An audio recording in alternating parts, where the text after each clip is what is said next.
E aí, já pensou em ganhar muito dinheiro com um canal de corte igual esse daqui que você está assistindo? No primeiro link da descrição temos um aulão para você que quer começar um canal de cortes e faturar muito aqui na internet. Também teremos planilhas que irão te ajudar na hora de organizar a produção do seu canal. Tá esperando o quê? Lula é crise. E aí vamos falar isca para os tolos. Que fica pior pro Lula?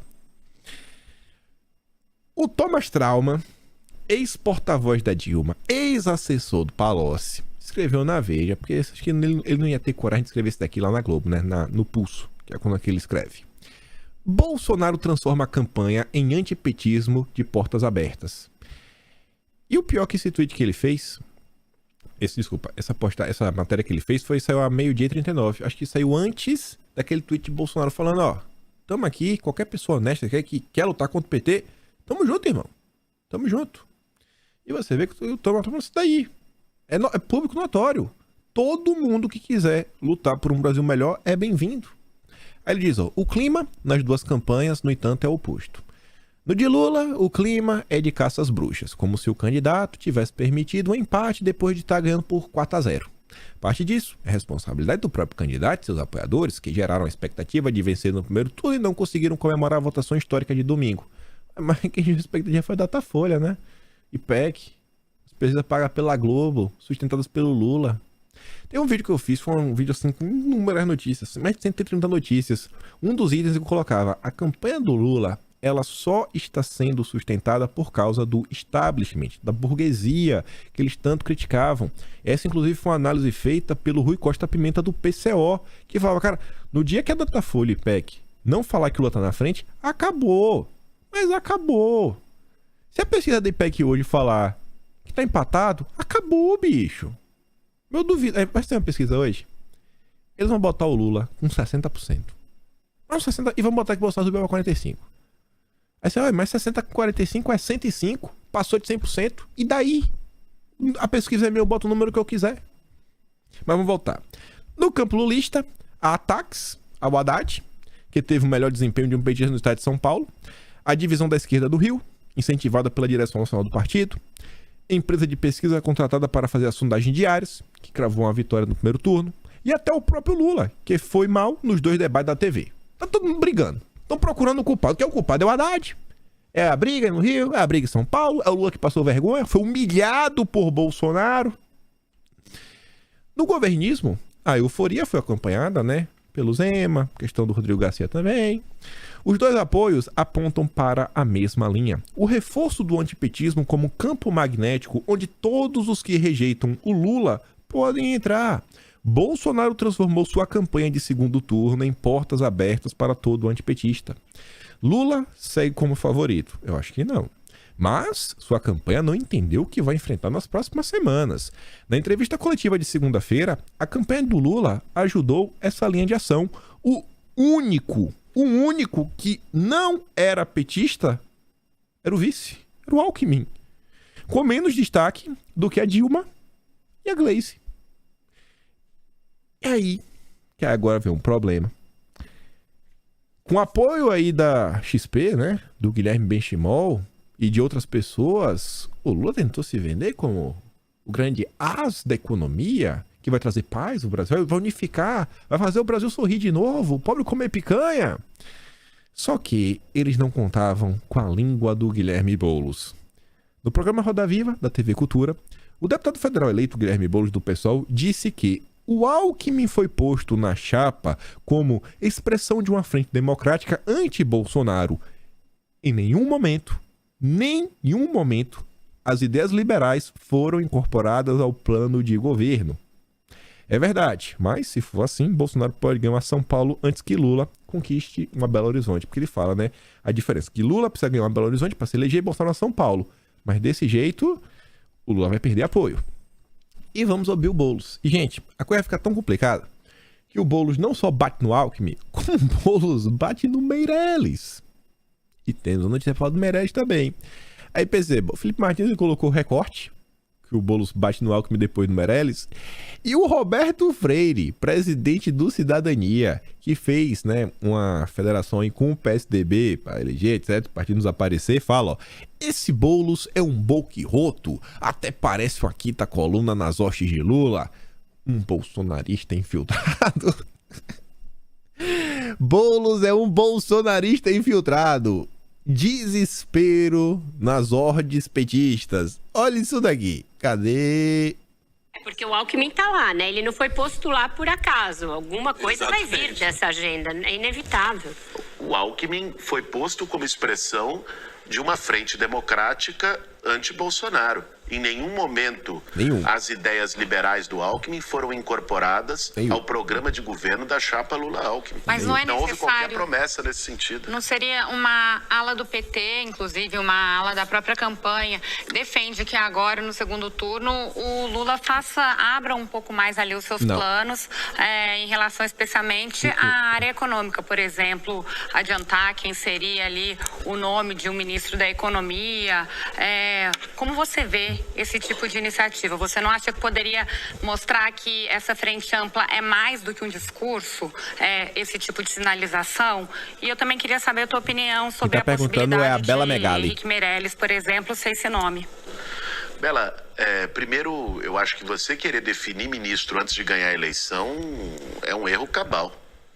Não cabe antes. Você tem que ganhar a eleição primeiro.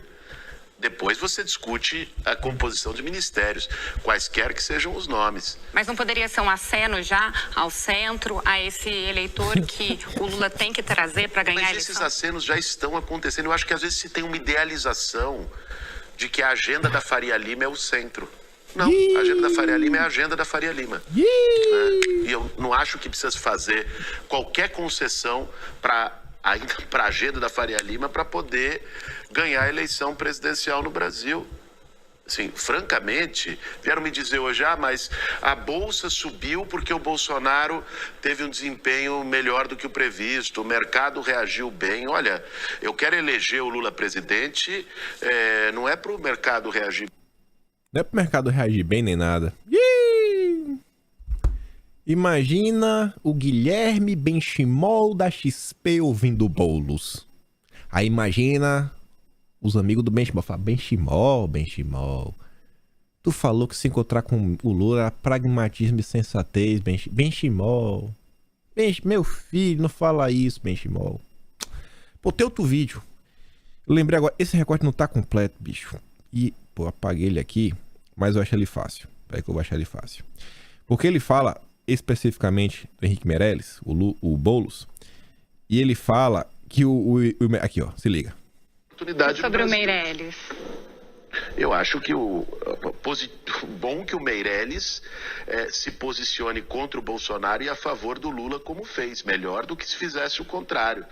Mas as posições econômicas que o Meirelles defende são contrárias às posições econômicas que estão no plano de governo do Lula. O plano de governo do Lula é a revogação do teto. Revogação do fez o teto.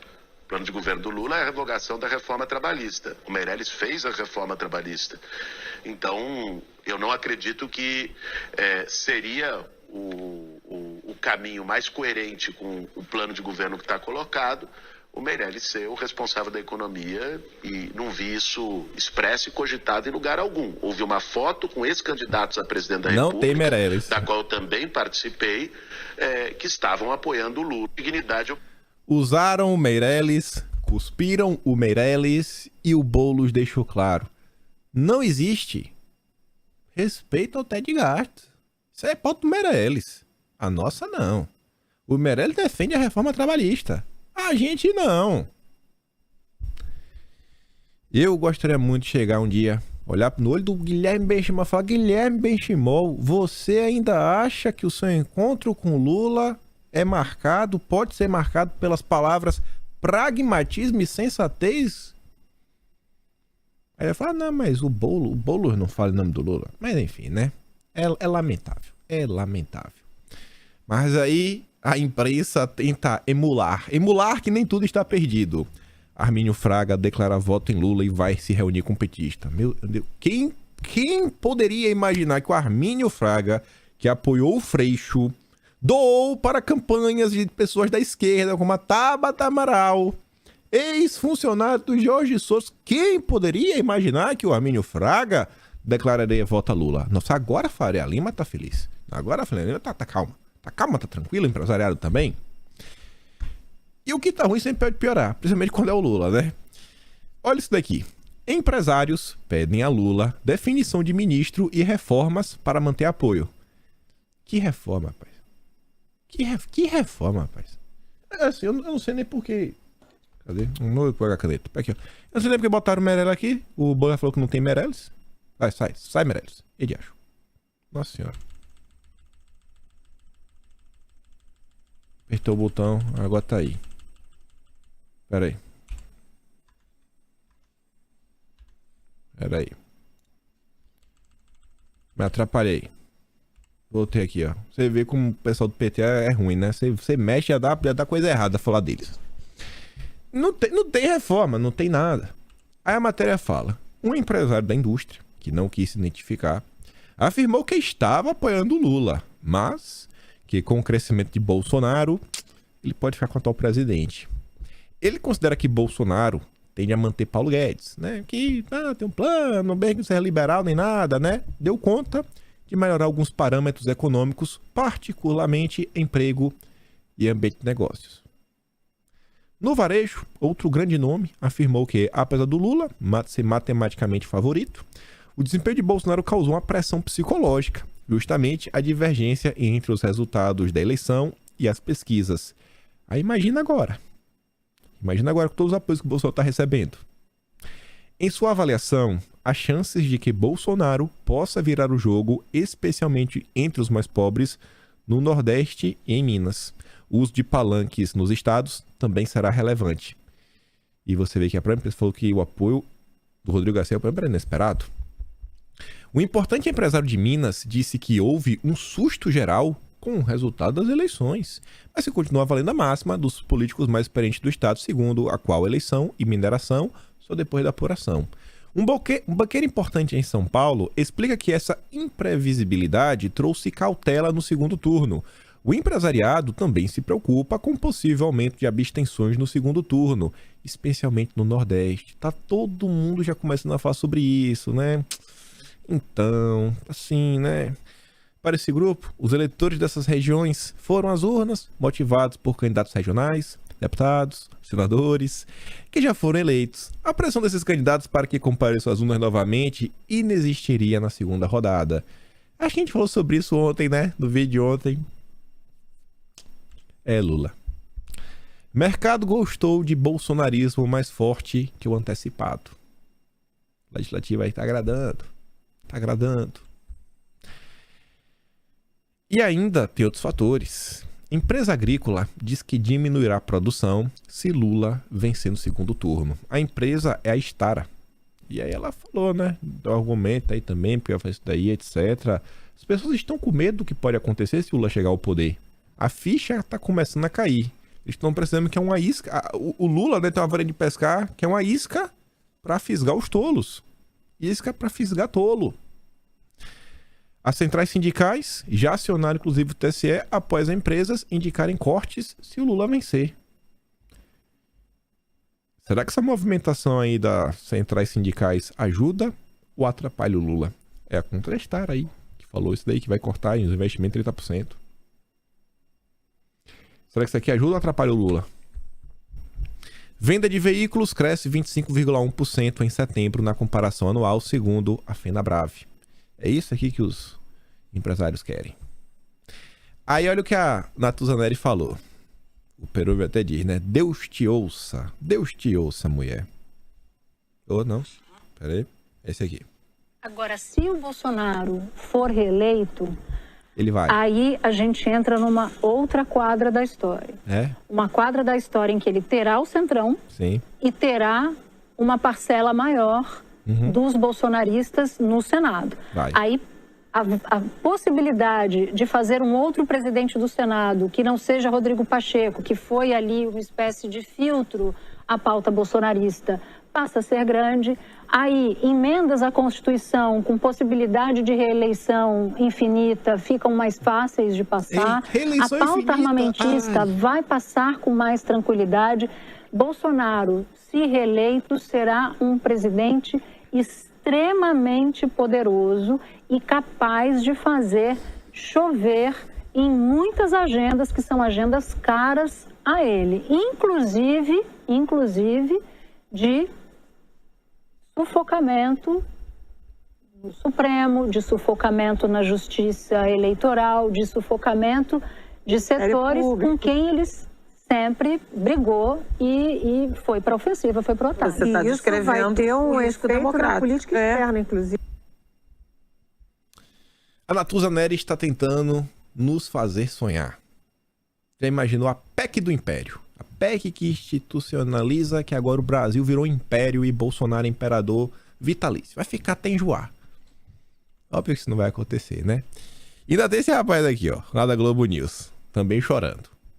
Teve a facada do Bolsonaro, mas teve principalmente um sentimento antipetista e mais. Eu dizia que 2018 era o epílogo de 2013, em que o povo foi para as ruas dizer partido político não me representa. Natuza, o que a gente viu agora nesse primeiro turno é um derretimento do mundo político.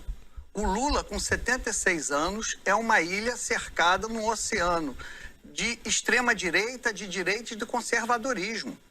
Tira o Lula da cena para combater o Bolsonaro, a extrema-direita. O que sobra? Vamos ver o que tinha de opção.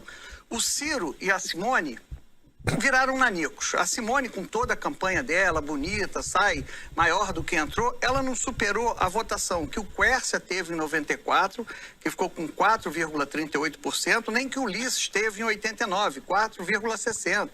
Então, o MDB, mesmo com a Simone, repetiu o desempenho pífio. Né? Vamos ver.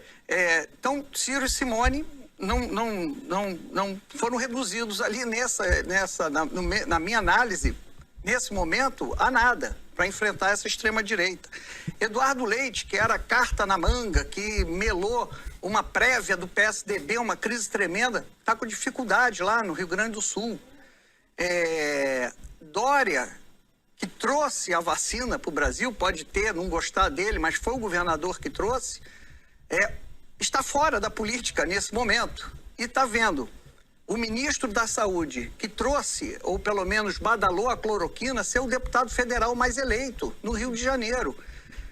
Você está vendo o Mandetta, que foi o ministro da Saúde, da Ciência, derrotado lá em São Paulo.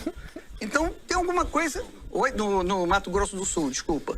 Então você tem... O que o Ricardo Salles sempre foi visto como o ministro que destruiu o meio ambiente, o Ponte, que destruiu a ciência, o Mandetta, que destruiu a saúde, hoje felizes, vitoriosos. O Pazuello. O Pazuello. Então, eu volto ao ponto do Merval. É muito mais do que o recorte do evangélico, o recorte disso aqui. Não é. É comunicação. O cara não tá aceitando. Esse é o prognóstico do que se tornou o Brasil. Que tirando o Lula, só sobra direita, a extrema-direita e os conservadores. Eu nem vou falar do dono da Verde e Amarela, que é mais notícia boa. Isso a gente comenta amanhã. Comentamos amanhã, tem mais notícia boa pra gente comentar. Mas, com o que a gente viu, em termos de movimentações políticas, eu não tenho nenhum martelo aqui. Dá pra bater o martelo? Melhor dia de toda a campanha de Bolsonaro. Melhor dia, assim, que já tá tendo, inclusive, impactos no meio empresarial. Derrapados é da turma do Lula. Acerto atrás de acerto da campanha de Bolsonaro. Né? Ainda tem 4 semanas. A gente, com certeza, a gente vai dar risada dessa pista da IPEC, né? Vai falar, rapaz, a Globo não desiste. A Globo não existe. Pode botar. Vai colocar mais de 60%. Mas eu duvido que não bote o Lula com mais de 60% nessa pesquisa. Mas vamos ver, né? Vamos ver como é que vai ser aí. Vamos inventar alguma desculpa aí sobre Bolsonaro. Vamos falar que... Sei lá que eles vão falar. Vamos colocar qualquer porcaria aí pra falar que Bolsonaro vai perder pro Lula. E é isso. Ficamos por aqui. Vai lá no Telegram. Eu vou baixar todos os vídeos, vou mandar lá pra vocês lá. E traz um voto, né? Traz um voto, né? Porque as coisas são tão boas que tu não vai se movimentar. Mexe o esqueleto, vai atrás. A pessoa no eleitorado de Bolsonaro, traga esse voto. E se gosta do meu trabalho, pode se tornar membro do canal, tem um botãozinho, tem um valeu e também tem o Patreon na descrição. Vejo vocês amanhã, aquele grande beijo e abraço, tamo juntos. Valeu, meus amigos. Fui!